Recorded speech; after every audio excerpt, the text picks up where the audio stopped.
तो आप समझा सकते हैं, पहली बार 60%, अभी 5 बजे तक का आंकड़ा आया है। अभी तो वो लोग जो पोलिंग बूथ के अंदर है उनकी काउंटिंग होना बाकी है। कितना बड़ा आंकड़ा है, ये क्या बता रहा है? देखिए, जब से ये चुनाव शुरू हुआ बिहार में, कहा जा रहा है कि बदलाव का चुनाव है। अब बदलाव का स्वरूप क्या होगा ये तो 14 तारीख को पता चलेगा, लेकिन ये बदलाव का चुनाव है। युवा वोटर बदलाव चाहता है कि कुछ नया हो बिहार में, हमारे लिए संभावना बने कि हम कुछ कर सकते हैं, बिहार में रह के कुछ कर सकते हैं। तो वो बदलाव का स्वरूप तय हो रहा है। आज पहले फेज में भी यही हुआ, युवा वोटर थे, सर ने कहा महिला वोटर बहुत बड़ी संख्या में थी, आपने भी देखा होगा। तो कहीं ना कहीं उन लोग को लगता है। और जो 10,000 की बात अभी हम लोग कर रहे थे, आप एक गौर करिए, दूसरे राज्यों का भी एक आंकड़ा लीजिए। जहां जहां ये लाभ का योजना डिलीवर्ड हो गई, यानी पहले पैसा चला गया अकाउंट पे, वहां पे वो सरकार जीत गई।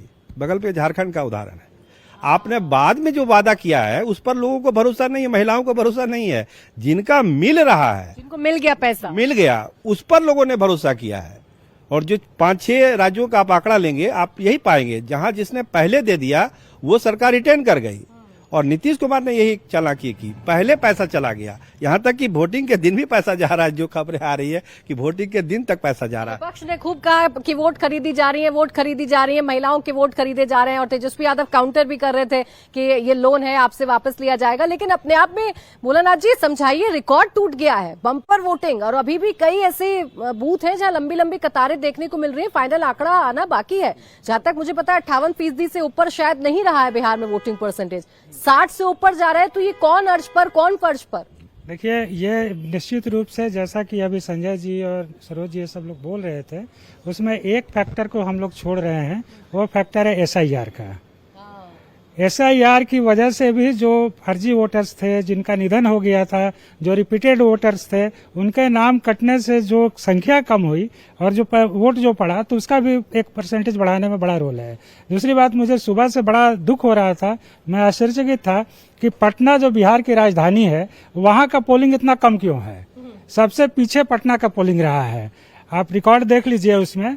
तो ये देखिए, अब जहां तक बदलाव की बात है, तो निश्चित रूप से बदलाव में जैसा कि सरोज जी का इशारा था कि कहीं सरकार तो नहीं बदल रही है, तो एक तरह से आप कहिए कि जो सबसे जो मतलब मेन फैक्टर जो रहा है, नीतीश कुमार के 6 महीने पहले के जो स्टेप्स है, वो जिलों में यात्रा पर गए, वहाँ लोगों से फीडबैक लिए, आपको क्या चाहिए, आपको क्या चाहिए। वो वहाँ करके फिर कैबिनेट में बैठक करके तुरंत उसका उस प्रस्ताव पर मुहर लगा करके, और इसके 1-2 दिन के अंदर ही उस पर जो है सरकार अपना निर्णय सुना देती थी, अपना डिसीजन दे दिया जाता था कि ये लागू हो गया। उसी में ये आपको 1100 रुपया जो पेंशन की बात थी, जो कि 3 गुना बढ़ोतरी थी, उसी में युवाओं के लिए बेरोजगारी भत्ता था, इधर अधिवक्ताओं के लिए था, पत्रकारों के लिए था, फिर महिलाओं के लिए 10,000 की बात आई, फिर जीविका दीदियों के लिए बात आई। पिटारा खोल दिया। मतलब अगर आप, हम लोगों ने सवाल भी किया सम्राट चौधरी जो कि वित्त मंत्री हैं कि भाई इतना पैसा आएगा कहाँ से, तो नहीं, हमने कैलकुलेट कर लिया है,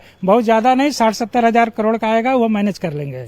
तो ये है कि ये जो घोषणाएं जो हुई सरकार से की तरफ से, एक के बाद एक, बैक टू बैक जो कहते हैं, तो उसका भी बहुत असर रहा है। और जैसा कि मैं कह रहा हूं कि SIR का भी, और तीसरा एक फैक्टर जो है, जो कि तेजस्वी को जो CM फेस घोषित करने से जो एक फैक्टर है, जो कि यादव मतदाताओं में गया कि नहीं, हमको जम के वोट करना है। चूंकि जिले वाइज बात कर रहे थे, तो एक बार आंकड़ा पढ़ देते हैं फटाफट से। बेगूसराय में 67.32%, भोजपुर में 53%, बक्सर में 55%, दरभंगा में 58%, गोपालगंज में 64%, खगड़िया में 60%, लखीसराय में 62%, मधेपुरा में 65%, मुंगेर में 54%, मुजफ्फरपुर में 64%, और पटना की बात करें तो 55%, नालंदा में 57%, समस्तीपुर में 66%, सारण में 60%, सिवान में 57% और वैशाली में 59%। ये जो आंकड़ा है अभी वोटिंग का सामने आ रहा है, पटना का सबसे कम है, हाँ, राजधानी का सबसे कम है कंपैरिजन अगर किया जाए। लेकिन फिलहाल अभी ये 5 बजे तक के आंकड़े हैं, अभी 1 घंटा और वोटिंग का चल रहा है, आखिरी घंटा चल रहा है। 6 बजे फिर